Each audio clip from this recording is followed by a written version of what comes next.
Welcome to Mastering the Mini number 10. In number 8, we did a pinwheel. In number 9, we did a pinwheel with extra triangles.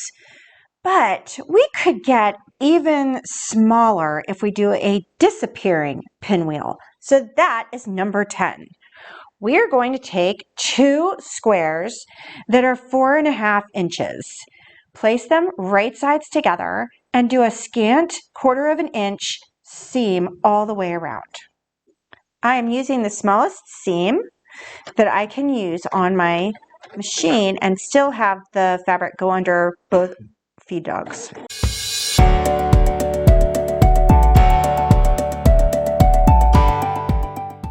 So we've sewn all the way around the edge of the triangle. We've sewn all the way around the edge of the square. Now we're going to cut it just like we would a pinwheel. So we're going diagonally from corner to corner, and again from corner to corner. Now we can open these up and press. I like to press so that the fabric is going towards the dark side. So I start by bringing up my dark fabric and folding it over. All right, we're pressing these all open. And then we need to make a regular pinwheel. I'm going to have my purples going toward the center. And because we pressed everything the way we did, all the seams will go into a nice nest for when we sew. So we're sewing this way. I don't have to square up my squares yet because I'm going to do a square for the big square.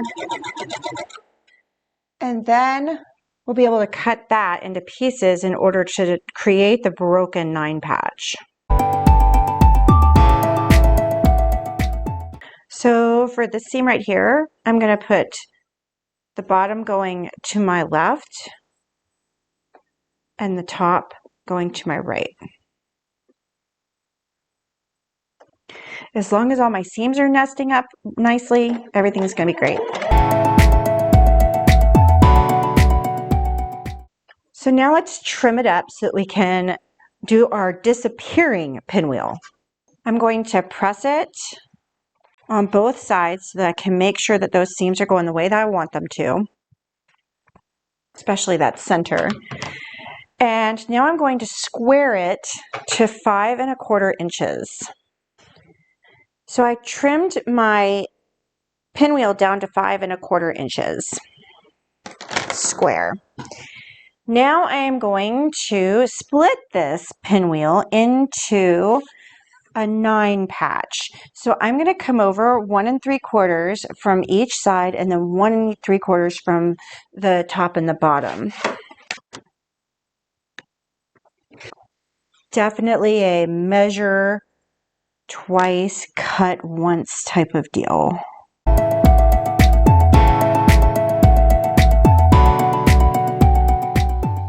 Now I have a 9 patch, and I can play with this 9 patch in numerous ways.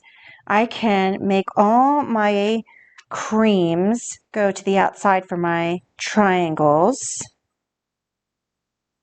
Oop, I want you in, you out. And then I could turn my creams to the inside.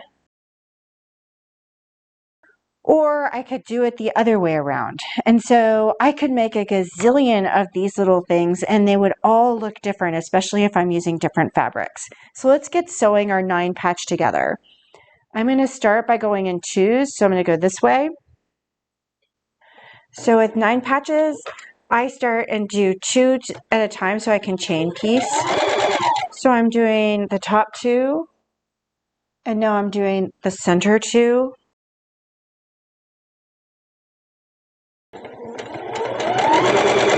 Bottom 2, and things are off a little bit because we did, break that 9 patch, and there is the possibility that things shifted, but it's all going to come out all right in the end.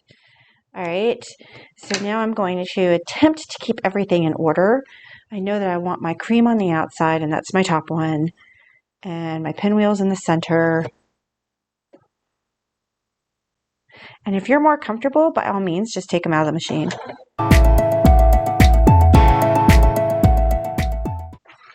So this one, it helps me keep it straight if I remember that I wanted my creams going towards the outside.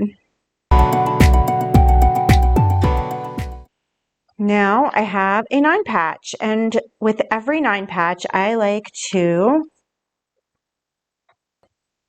have my outside pieces with their seams outside like that. But we have a lot of fabric here in the in the pinwheel, and the seams just want to go to the outside. And so I'm going to let them in this case, and I'm going to force these to the inside.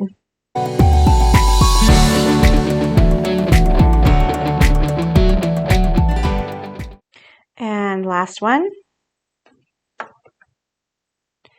Again, I'm going to push those to the inside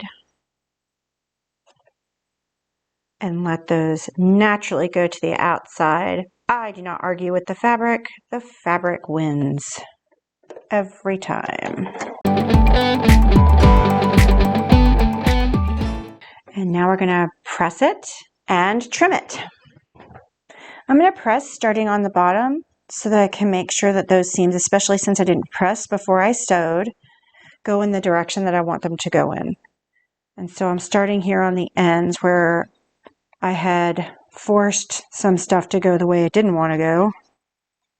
And then you can sort of see how, for the most part, these seams that I just sewed want to go toward the outside. I'm just going to let them do that. Why argue? All right. And then checking the top.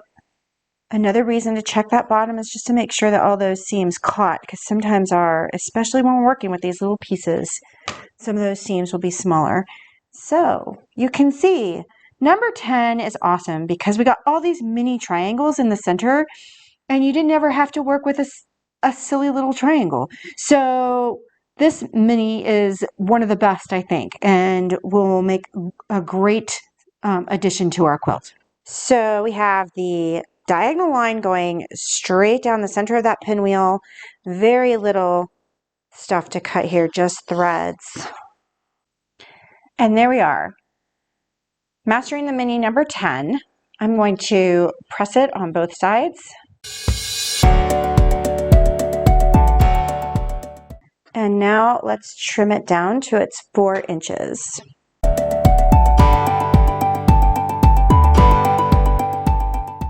We have the tiniest little triangles there in the center without having cut a single one.